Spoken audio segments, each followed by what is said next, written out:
ہم دشمن پچھلے 76 سال سے نہ کر سکا، وہ 9 مئی کو ان مٹھی بھر شرپسندوں اور ان کے سہولت کاروں نے کر دکھایا، جس کی جتنی بھی مذمت کی جائے کم ہے۔ 9 مئی کا سانحہ بلا شبہ پاکستان کے خلاف ایک بہت بڑی سازش تھی۔ اب تک کی تحقیقات سے ثابت ہوا ہے کہ سانحہ 9 مئی کی منصوبہ بندی گزشتہ کئی مہینوں سے چل رہی تھی۔ اس منصوبہ بندی کے تحت پہلے اضطرابی ماحول بنایا گیا، پھر لوگوں کے جذبات کو اشتعال دلایا گیا اور فوج کے خلاف اکسایا گیا۔ اس سلسلے میں جھوٹ اور مبالغہ آرائی پر مبنی بیانیہ ملک کے اندر اور باہر بیٹھ کر سوشل میڈیا پر پھیلایا گیا اور اس شرانگیز بیانیے سے لوگوں کی ذہن سازی کی گئی۔ اب تک کی تحقیقات میں بہت سے شواہد مل چکے ہیں اور مسلسل مل رہے ہیں۔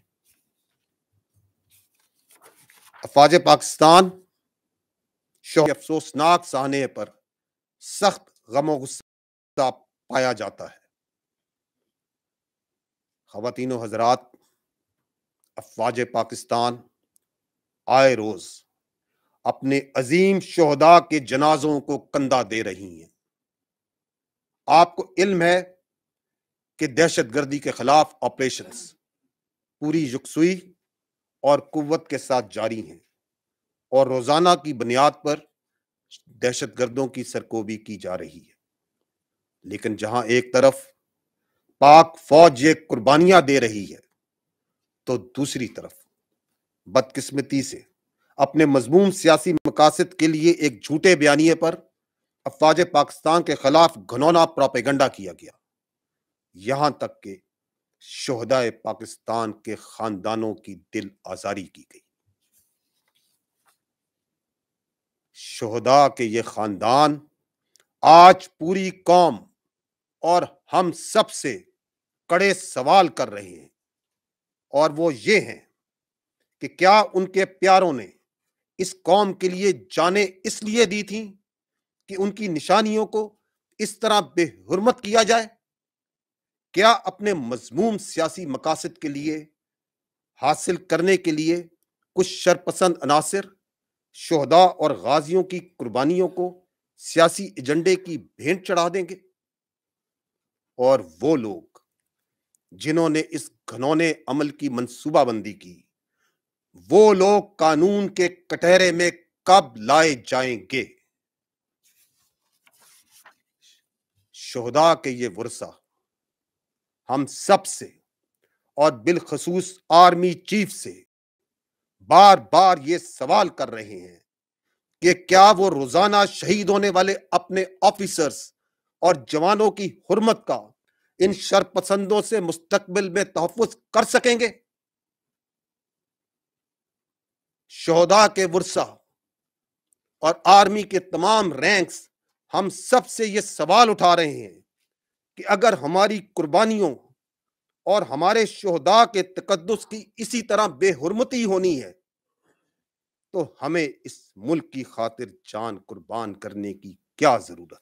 So I will restrict myself not to opinion but to facts, because یہ جو حقائق ہیں کچھ ان کا جاننا، ان کو سمجھنا ضروری ہے۔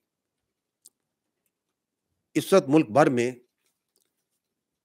17 اسٹینڈنگ کورٹس کام کر رہی ہیں، اور اس سے مراد یہ ہے کہ یہ جو ملٹری کورٹس ہیں، اسٹینڈنگ کورٹس ہیں، یہ کوئی 9 مئی کے بعد معرض وجود میں نہیں آئیں، بلکہ اس ایکٹ کے تحت پہلے سے فعال تھیں اور موجود تھیں۔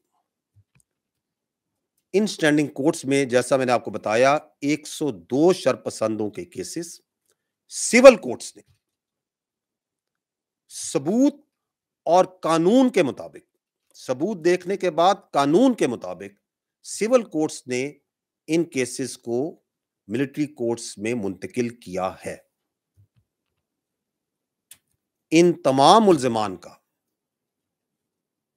کو مکمل قانونی حقوق حاصل ہیں، جس میں سول وکیلوں تک رسائی کا حق انہیں حاصل ہے۔ اس کے علاوہ ہائی کورٹس میں اپیل کا حق انہیں حاصل ہے۔ اس کے علاوہ سپریم کورٹ میں اپیل کا حق انہیں حاصل ہے، اور یہ کہ یہ آرمی ایکٹ آئین پاکستان اور قانون کا کئی دہائیوں سے حصہ ہے، اور یہ کہ اس کے تحت سینکڑوں کیسز نمٹائے جا چکے ہیں، قانون کے تمام تقاضوں کو مکمل کرنے کے بعد نمٹائے جا چکے ہیں، اور یہ کہ انٹرنیشنل کورٹ آف جسٹس نے اس کے ڈیو پروسیس کو پوری جانچ بین کے بعد ویلیڈیٹ کیا ہے۔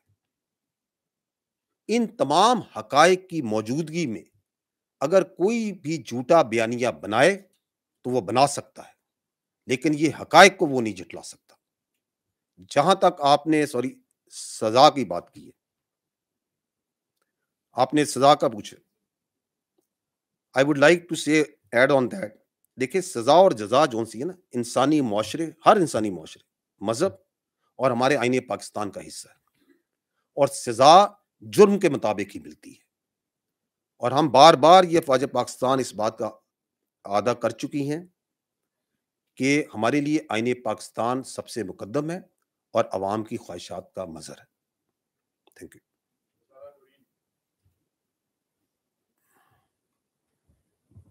السلام علیکم سر، دس از غزالہ نورین فرام سنو نیوز۔ سر، دیکھنے میں آیا ہے کہ ایک سیاسی جماعت اور اس کی لیڈرشپ 9 مئی کے واقعات کے بعد سے ایک مسلسل بیانیہ اختیار کیے ہوئے ہے، اور وہ یہ ہے کہ 9 مئی کے واقعات ایک فالس فلیگ آپریشن تھا، جس میں پی ڈی ایم کی حکومت اور ملٹری اسٹیبلشمنٹ نے مل کر ایک پاپولر سیاسی جماعت کو ٹھکانے لگانا تھا۔ اس حوالے سے سر آپ کے کمنٹس چاہیے۔ Thank you.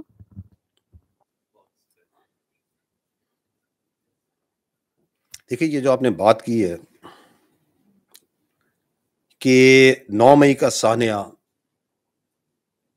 فوج یا ایجنسیوں نے کروایا، اس سے زیادہ شرمناک اور افسوسناک بات نہیں کی جا سکتی۔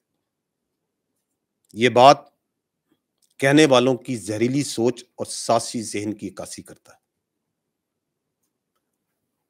وقت کی قلت کے باعث میں صرف چند زمینی حقائق آپ کے سامنے رکھتا ہوں اور آپ خود فیصلہ کیجیے۔ C C T V footages, audio recordings, تصاویر اور ملوث افراد کے اپنے بیانات سے یہ واضح ہوتا ہے کہ ایک منصوبہ بندی کے تحت 9 مئی کو چن چن کے فوجی تنصیبات کو نشانہ بنایا گیا، اور 9 مئی سے بہت پہلے ہی لوگوں کی فوج کے خلاف ذہن سازی کی گئی، فوجی قیادت کے خلاف ذہن سازی کی گئی۔ میں آپ سے سوال کرتا ہوں، کیا یہ ذہن سازی فوجی قیادت نے خود کروائی اپنے خلاف؟ گرفتاری کے چند گھنٹوں میں ملک بھر میں 200 سے زائد مقامات پر صرف فوجی تنصیبات پر حملہ کروایا گیا۔ میں آپ سے یہ سوال کرتا ہوں کہ کیا راولپنڈی، لاہور، کراچی، چک دیرہ، ٹمر گرہ، ملتان، فیصل آباد، پشاور، مردان، کوئٹہ، سرگودا، میاں والی اور بہت سی جگہوں پر کیا فوج نے اپنے ایجنٹس پہلے سے پھیلائے ہوئے تھے؟ میں آپ سے یہ سوال کرتا ہوں، کیا فوجیوں نے اپنے ہاتھوں سے اپنے شہداء کی قربانیوں کو جلایا؟ میں آپ سے سوال کرتا ہوں، کیا ہم نے اپنے فوجیوں کے ہاتھوں سے اپنے دفاع پاکستان کی علامات کو گروایا اور جلوایا؟